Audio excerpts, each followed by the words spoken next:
Сайн байцгаана уу? За, энэ удаагийн бичлэгэн дээр болохоор ямар нэгэн бодолт хийхгүй, хүмүүс хийхгүй туршлага авалцъя гэж бодлоо. Тэр туршлага нь гэвэл эрүүл, гоё хүмүүстэй байх.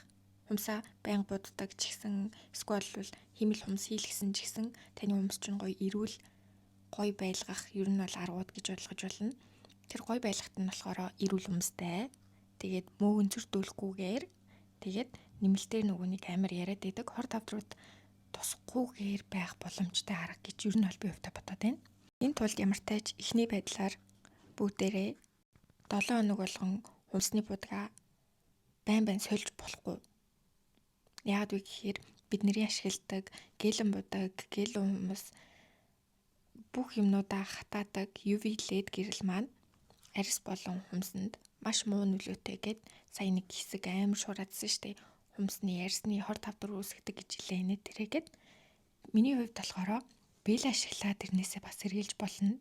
Тэгтээ бэлэнээс гадна зүгээр л UV гэрэл рүү гараа хийж байгаа давтамжаа багасгах хэрэгтэй. Давтамжаа багасгах гэдэг маань юу вэ гэхээр та 7 хоног болчоод хүмсний будыг арилгаж болно. Тэгтээ шууд будаж болохгүй гэсэн үг. Би одоо яг ингээд өөрийнхөө жишээн дээр ярих юм бол би яг дөнгөж сурж байхдаа нилээн богино хугацаанд амар хурдан будгаас хэлдэг гэсэн байхгүй юу? Тэр бол ер нь одоо ингээд бодоод хахад амар муу. Яагаад гэхээр амар олоодаа гэрлэнд гараа хийж байгаа. Тэгэхээр тэр гэрлэнийхэн туяа нь арьсанд нилээн их шингэж байгаа. Тэрнээс гадна байн хумсаа үрээд байн ваптаад ахаар ваптаад ер нь бол тодорхой хэмжээгээр хумс нэмгэрдэг. Тийм учраас миний тэр үед нөгөө анх сурч исэн үед миний хумс нилээн нэмгэрээд баг махна гарах шахаад амар ингээ улааж исэн байхгүй юу? Яг анх сурч байгаа хүмүүс тэгж өөр дээр туршилт хийгээд тэгж фейлдэж болно л доо.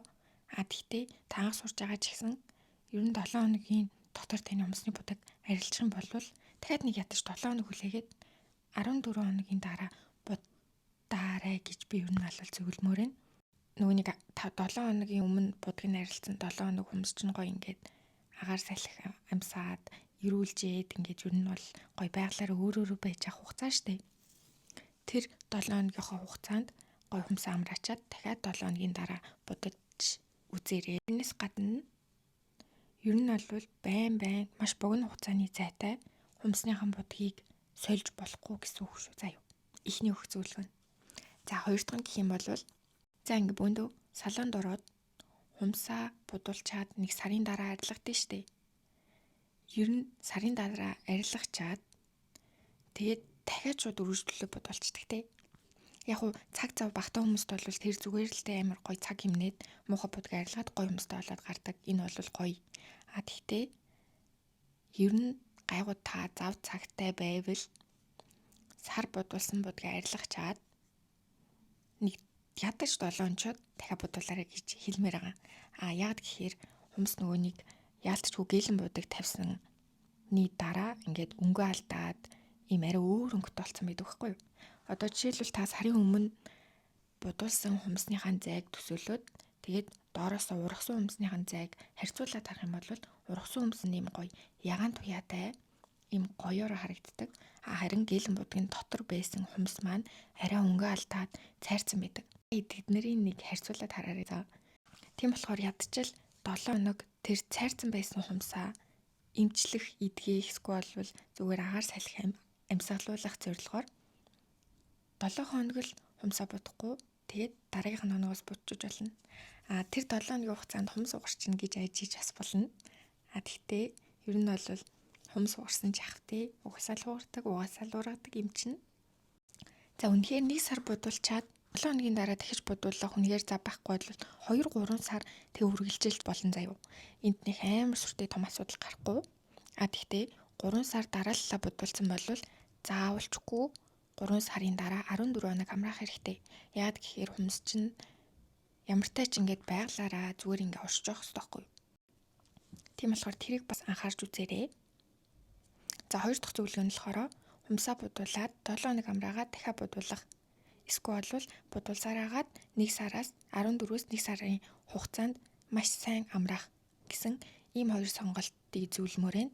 Ингэх нь угаасаа нэмэртэй байдаг. За би яг саяныхаа нөгөө нэг хэлснийг хэрэгжүүлдэг байхгүй юу? Нэг хумсаа будчаад тэг угаасаа би залхуу хичээлгүй, завгаардгүй хичээлгүй нэг хумсаа будчаад шууд үргэлжлүүлээд хумсаа будна гэхээр надад хэтэрхий ядаргаатай санагдаад идэг учраас би өнгөрсөн 7 хоногийн хагас өдөр өмсных нөгөө нэг өмнө нь хийсэн смарт тип өмсөө арилгасан.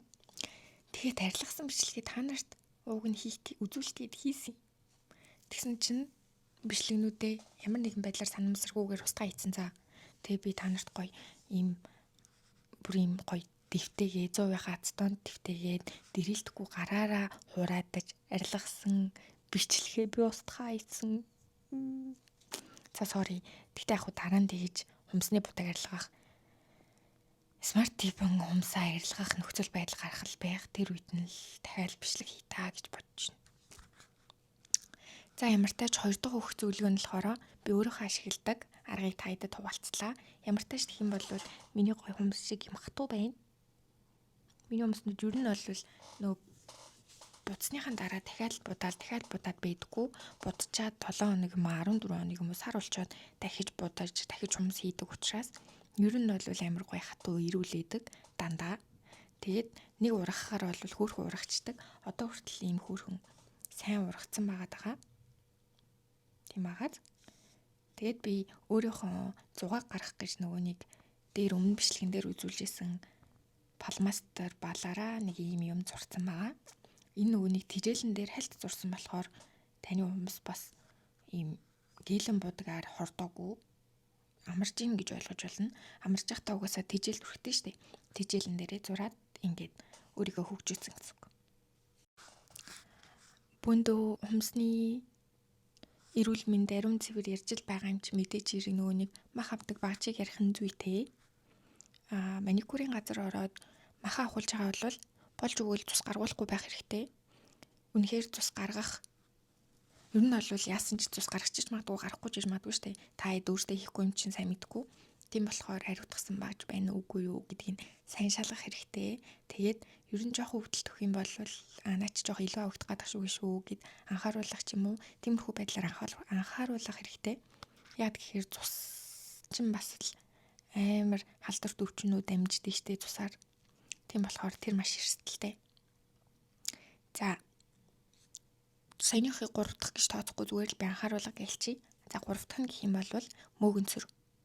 Хумс, гарын ч хумс, хөлийн ч хумс мөөгөнцөрддөг. Яагаад вэ гэхээр за би ингээд бодъё заяа. Смарт тип хумсыг 2 сар нөхөж болно шүү дээ. 1 сарынхаа будагтыг арилгаж байгаа дахиад нэг нөхөж болно. Тэгтээ дараагийнхаа сард заавал ахуулах ёстой. Яагаад гэхээр ямар нэгэн байдлаар тийшээ цай ороод хөндөрөөд тэнд нь ингээ ус орсон байвал тэр нь мөөгөнцөрдөн гэсэн үг. Тэр мөөгөнцөрдөж байгаа үггүй таач мэдэхгүй хүн хэрэгл нөгөө нэг хумс хийлгцэн байгаа хүнийч мэдэхгүй ингээд мөөгөнцөрдүүлээд тэр хүмүүс бүр юм ганц уруудах магадлал тай болчихно заяа. Тийм болохоор ер нь бол химэл хумсан дээрээ наасан болвол 2 сар л байлаа. Нөхөж будаад яасан ч ийсэн ч бай. Хамгийн дээдлээ 2 сар шүү. 2-оос илүү сар байлгачих юм бол тэгэл таны хумс будаа болно. Мөөгөнцөртөн, харлна, ганц уруудна маш аюултай. За тэгээд дараагийнхан санал болгож хэлэх юм гэх юм бол энэ хумсны 2 талын мах үйдэн штэ. Бид нар хэлбэрээ засахдаа 2 тал руугаа хуурайгаа бол оруулдаг. Тэгтээ хитрхий гүн оруулах юм бол халдвар ороод тэг хумс нь унаад хавддаг. Маш аюултай. Ялангуяа таны бие ядралттай, сүлцэн, тархлаач унсан байх юм бол жижигхэн л хуурай хальт ороход л тэгэл мөөгөнцөртөөл, тэгэл хавдаал, тэгэл өрөвсөөл, буглаал, идээлэл бүр аимшигтэй болдог. Тийм болохоор тэр мэрийг маш анхааралтай байгаарэ. Тэгэд бас нэг зөвлөх юм нь одоо энэ хиддэгч зөвлөмж нь алчваа. Ямар тач нөгөө нэг миний яг маникюр хийж суух цаанд байсан бүх аимшигтай, амар санагдсан бүгднийг хэлж өгч байгаа шүү за. Гэхдээ би яг мөөгөнцөрсөн хүнийг хумсыг нь бол янзалж үзэж байгаагүй. Манай хажуу талын маникюрын ихчдэр тийм нэг ихч орж ирж исэн. Тэр туршлагаас нь би та хэдэд хэлээд байгаа шүү за. Ер нь бол 2 сараас илүү хумсаа байлгаж болохгүй. Тэгэх юм бол угаасаа л мөөгөнцөртнө. Тэгээд хамаагүй ширүүн хумсныхаа хэлбэрийг засах, хумсныхаа махыг авах, хумсаа ваптах гэх мэтчлэн амар хурдан ширүүн үйлдэлүүд бас хийж болохгүй. Хажуудлынх нь мах нь гэмтээд махнаас нь цус гараад хуурайны чинь бохирдол мах руу норох юм бол өрөвсөд тэгээд нөгөө буглалт тэгэл нөгөө нэг амар заван идэ болно. Бүр хумсч за идэгээ бай заяа. Хумс чинь эндээ идэлчээд хумсныхаа доошогоо орж мороо тий. Нэг ганц уруудаад энэ хумс чинь тэр чигээр уунж монвол бас амар өстэй тий. Тийм болохоор тэр мөрийг маш сайн анхаараарай гэж зөвлөмөр байна. За байц өөр юу байж болох вэ гэвэл хамгийн ихэнд хэлсэн нөгөө нэг хумсаа амраах ба штэ. Тэрэн дээр та урт хумстай байх үнэхээр шаардлагагүй бол хумсныхаа утгаар аваад хэлбэрийн засаад амраачаарай. Тэгхийн бол над чиг ийм нэг урт бог нь янз бүрийн хумстай болохгүй. Миний энэ дунд хуурны хумс хугарцсан. Би тэгээд янзлаад гоё гэл хумс хий гэж бодсон. Цаасар уцгадаг. Тэгсэн чинь жоохон залхуу өрөөд ямар тач нэг видео хий гэж бодоод энэ сандал дээрээ таайдад өөрийнхөө туршлагыг хуваалцаад сууж байна. За тэгээд ер нь бол хумсаа хайрлаарай манайхан ганган гоё байх гоё ч гэсэн хумсныхаа будыг арилгацсан ямар ч будаггүй маха авцсан тижил түрхсэн хумс ч гэсэн үнэхээр амар ганган байдаг шүү. Би тийм хумсанд амар дуртай. Тэгтээ сүүлийн үед бичлэгэндээ зориулж амар их хумсаа будаад байсан чинь буцаад ийм жоохон хумс будах ийм амар донтой болчоод байна. Одоо нэг ийм будаг, одоо нэг ийм ганган гэдэг болчоод байна. Уг нь тэрнээс өмнө нөгөө нэг анх сурж байхдаа яг амар гоё ингээд тгий ийм юм хийж үзье, тийм ч юм хийж үзье гэж амар ол ийм туршаараад бүр ийм ганган хумснаас үүдсэн байсан байхгүй юу. Тэгээ хумсаа бодвол нэг цулгаагаар будчихаал тэгэл будахгүй болвол сайхан амраагаал явжсэн чинь одоо буцаад миний донтолт эхлэх гээд байгаа. Тэр дараагийн бичлэгний донтолттой бичлэг байх болно. Тэр нь болохоор